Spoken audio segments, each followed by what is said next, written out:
You have all of these people coming from our top geopolitical foes with ties to radical Islamic terrorism, that there are terror cells in this country, and 9/11 or worse is coming. Now, it's not a matter of if to me, it's almost a guarantee. I hope and pray to God I'm wrong. I don't think I'm wrong. I've been saying it over and over again.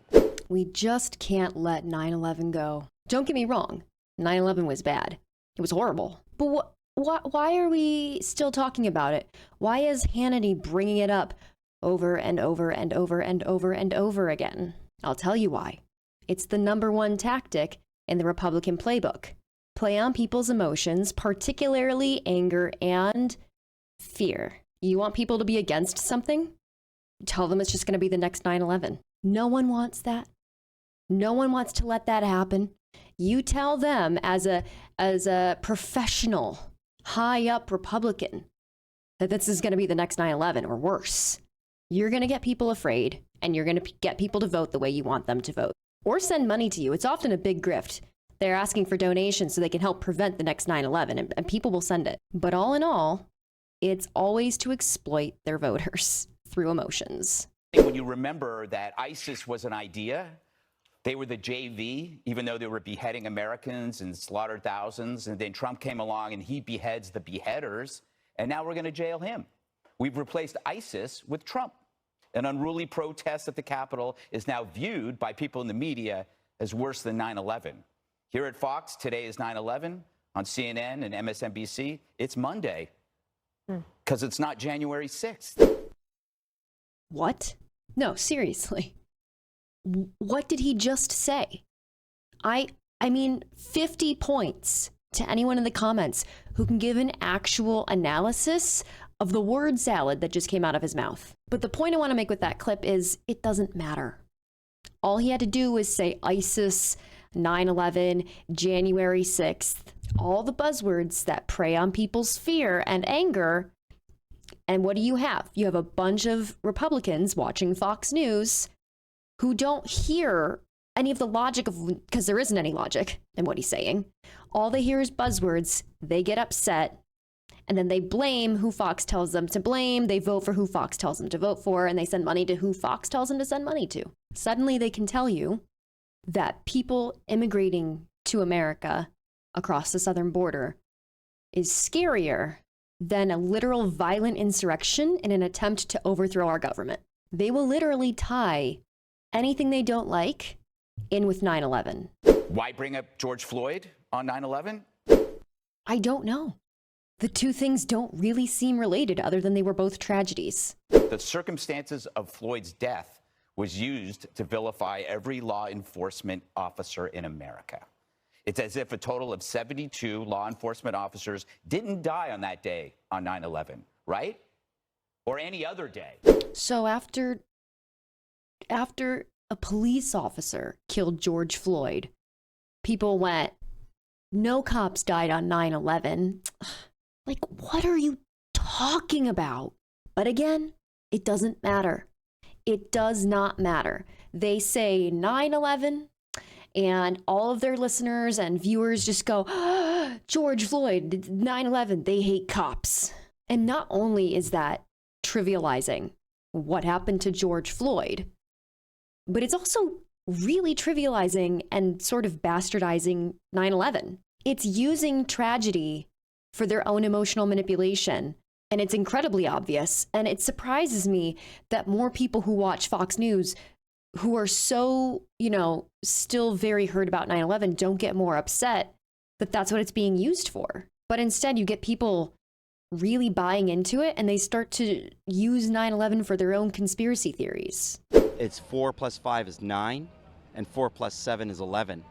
So I think this is Donald Trump's 9/11 on his enemies. What do you mean by that? Well, if you add 4 + 5, it equals 9. And if you add 4 + 7, that's It equals 11. You think that Trump planned to be the 45th and then the 47th president to provide that clue? I don't know if it, I kid you not. It's all emotional.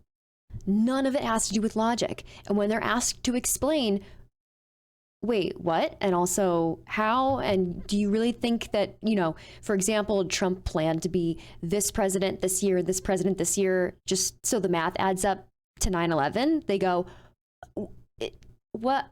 Or they just deflect when logic is staring them right in the face. Twin tires. Go see the real films. There's no airplanes in the real original films. There are films of airplanes hitting the towers. Films don't lie. Right. So the planes were going into the buildings. There's films of an explosion without planes. And so you feel that the other film doesn't lie. Makes a lot of sense to me. That stuff makes a lot of sense to you? I've been in that truck 50 years. I got 5 million miles. I didn't do it with my eyes closed. People like Sean Hannity and Gutfeld have been using emotional manipulation and buzzwords and things to do with fear and 9/11 to turn people's brains into gravel. People emigrating to the United States from the southern border aren't terrorists just because they're coming from the southern border. And logically, that makes a lot of sense. But I suppose if you're not using logic, who cares? 9/11, George Floyd, the no cops died on the day of 9/11, and also nothing hit the towers. The planes didn't hit the 4 plus whatever. It's frustrating because it's transparent to me. Even when it's not word salad, it's so pointed. And if you think for 2 seconds, you're like, that seems like a leading question, and also seems like kind of a ridiculous question that has an obvious answer that you're looking for the wrong answer for.